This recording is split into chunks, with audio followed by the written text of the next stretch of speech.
سورہ حدید مدینہ منورہ میں نازل ہوئی۔ اس میں 29 آیتیں اور 4 رکوع ہیں۔ نازل ہونے کے اعتبار سے یہ 94 نمبر پر ہے، لیکن تلاوت کے اعتبار سے یہ 57 نمبر پر ہے، اور سورہ زلزال کے بعد نازل ہوئی ہے۔ اس میں 544 کلمات ہیں اور 3476 حروف ہیں۔ ترجمہ سماعت کیجیے۔ اللہ کے نام سے شروع کرتا ہوں جو بڑا مہربان نہایت رحم کرنے والا ہے۔ اللہ کی تسبیح کرتی ہے ہر چیز جو آسمانوں اور زمین میں ہے، اور وہ زبردست ہے، حکمت والا ہے۔ آسمانوں اور زمین کی سلطنت اسی کی ہے، وہ زندہ کرتا ہے اور مارتا ہے، اور وہ ہر چیز پر قادر ہے۔ وہی اول بھی ہے اور آخر بھی، اور ظاہر بھی ہے اور باطن بھی، اور وہ ہر چیز کا جاننے والا ہے۔ وہی ہے جس نے آسمانوں اور زمین کو پیدا کیا 6 دنوں میں، پھر وہ عرش پر مطمئن ہوا۔ وہ جانتا ہے جو کچھ زمین کے اندر جاتا ہے اور جو اس سے نکلتا ہے، اور جو کچھ آسمان سے اترتا ہے اور جو کچھ اس میں چڑھتا ہے، اور وہ تمہارے ساتھ ہے جہاں بھی تم ہو، اور اللہ دیکھتا ہے جو کچھ تم کرتے ہو۔ آسمانوں اور زمین کی سلطنت اسی کی ہے، اور اللہ ہی کی طرف لوٹتے ہیں سارے امور۔ وہ رات کو دن میں داخل کر دیتا ہے اور دن کو رات میں داخل کر دیتا ہے، اور وہ سینوں میں چھپی باتوں کو خوب جانتا ہے۔ ایمان لاؤ اللہ اور اس کے رسول پر، اور خرچ کرو اس میں سے جس میں اس نے تم کو امین بنایا ہے۔ بس جو لوگ تم میں سے ایمان لائے اور خرچ کریں ان کے لیے بڑا اجر ہے۔ اور تم کو کیا ہوا کہ تم اللہ پر ایمان نہیں لاتے، حالانکہ رسول تم کو بلا رہا ہے کہ تم اپنے رب پر ایمان لاؤ، اور وہ تم سے عہد لے چکا ہے اگر تم مومن ہو۔ اللہ وہی تو ہے جو اپنے بندے پر کھلی کھلی آیتیں نازل فرماتا ہے تاکہ تمہیں اندھیروں سے نکال کر روشنی میں لائے، اور یقین جانو اللہ تم پر بہت شفیق، بہت مہربان ہے۔ اور تم کو کیا ہوا کہ تم اللہ کے راستے میں خرچ نہیں کرتے، حالانکہ سب آسمان اور زمین آخر میں اللہ ہی کا رہ جائے گا۔ تم میں سے جو لوگ فتح کے بعد خرچ کریں اور لڑیں، اور وہ ان لوگوں کے برابر نہیں ہو سکتے جنہوں نے فتح سے پہلے خرچ کیا اور لڑے، اور اللہ نے سب سے بھلائی کا وعدہ کیا ہے، اور اللہ جانتا ہے جو کچھ تم کرتے ہو۔ کون ہے جو اللہ کو قرض دے، اچھا قرض، کہ وہ اس کو اس کے لیے بڑھائے، اور اس کے لیے باعزت اجر ہے۔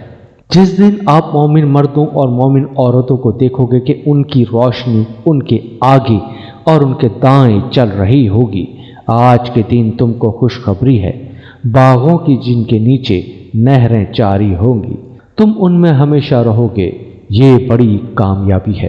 جس دن منافق مرد اور منافق عورتیں ایمان والوں سے کہیں گے کہ ہمیں موقع دو کہ ہم بھی تمہاری روشنی سے کچھ فائدہ اٹھا لیں، کہا جائے گا کہ تم اپنے پیچھے لوٹ جاؤ، پھر روشنی تلاش کرو۔ پھر ان کے درمیان ایک دیوار کھڑی کر دی جائے گی جس میں ایک دروازہ ہوگا، اس کے اندر کی طرف رحمت ہوگی اور اس کے باہر کی طرف عذاب ہوگا۔ وہ ان کو پکاریں گے کہ کیا ہم تمہارے ساتھی نہ تھے؟ وہ کہیں گے کہ ہاں، مگر تم نے اپنے آپ کو فتنے میں ڈالا اور راہ دیکھتے رہے اور شک میں پڑے رہے، اور جھوٹی امیدوں نے تم کو دھوکے میں رکھا یہاں تک کہ اللہ کا فیصلہ آ گیا، اور دھوکے باز نے تم کو اللہ کے معاملے میں دھوکہ دیا۔ بس آج نہ تم سے کوئی فدیہ قبول کیا جائے گا اور نہ ان لوگوں سے جنہوں نے کفر کیا۔ تمہارا ٹھکانہ آگ ہے، وہی تمہاری رفیق ہے، اور وہ برا ٹھکانہ ہے۔ کیا ایمان والوں کے لیے وہ وقت نہیں آیا کہ ان کے دل اللہ کی نصیحت کے آگے جھک جائیں اور اس حق کے آگے جو نازل ہو چکا ہے، اور وہ ان لوگوں کی طرح نہ ہو جائیں جن کو پہلے کتاب دی گئی تھی، پھر ان پر لمبی مدت گزر گئی تو ان کے دل سخت ہو گئے، اور ان میں سے اکثر نافرمان ہیں۔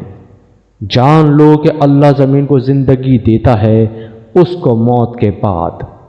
ہم نے تمہارے لیے نشانیاں بیان کر دی ہیں تاکہ تم سمجھو۔ بے شک صدقہ دینے والے مرد اور صدقہ دینے والی عورتیں اور وہ لوگ جنہوں نے اللہ کو قرض دیا اچھا قرض، وہ ان کے لیے بڑھایا جائے گا اور ان کے لیے باعزت اجر ہے۔ اور جو لوگ ایمان لائے اللہ پر اور اس کے رسول پر، وہی لوگ صدیق اور شہید ہیں اپنے رب کے نزدیک، ان کے لیے ان کا اجر ان کی روشنی ہے۔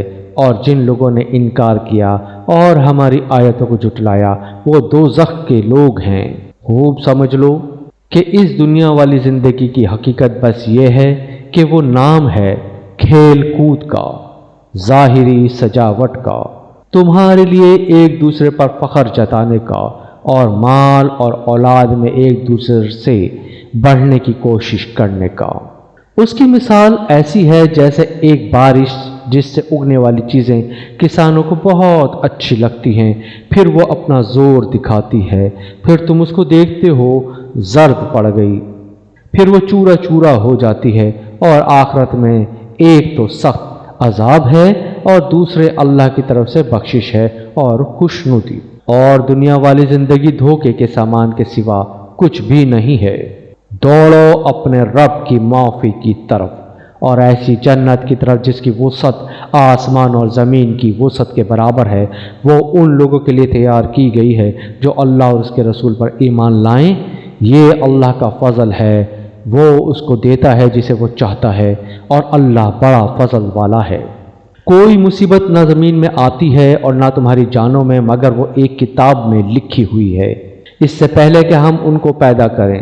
بے شک یہ اللہ کے لیے آسان ہے، تاکہ تم غم نہ کرو اس پر جو تم سے کھویا گیا اور نہ اس چیز پر فخر کرو جو اس نے تم کو دیا، اور اللہ اترانے والے فخر کرنے والوں کو پسند نہیں کرتا، جو کہ بخل کرتے ہیں اور دوسروں کو بھی بخل کی تعلیم دیتے ہیں۔ اور جو شخص اعراض کرے گا تو اللہ بے نیاز ہے، خوبیوں والا ہے۔ حقیقت یہ ہے کہ ہم نے اپنے پیغمبروں کو کھلی ہوئی نشانی دے کر بھیجا اور ان کے ساتھ کتاب بھی اتاری اور ترازو بھی، تاکہ لوگ انصاف پر قائم رہیں۔ اور ہم نے لوہا اتارا جس میں جنگی طاقت بھی ہے اور لوگوں کے لیے دوسرے فائدے بھی، یہ اس لیے تاکہ اللہ جان لے کہ کون ہے جو اس کو دیکھے بغیر اس کے دین کی اور اس کے پیغمبروں کی مدد کرتا ہے۔ یقین رکھو کہ اللہ بڑی قوت کا، بڑے اقتدار کا مالک ہے۔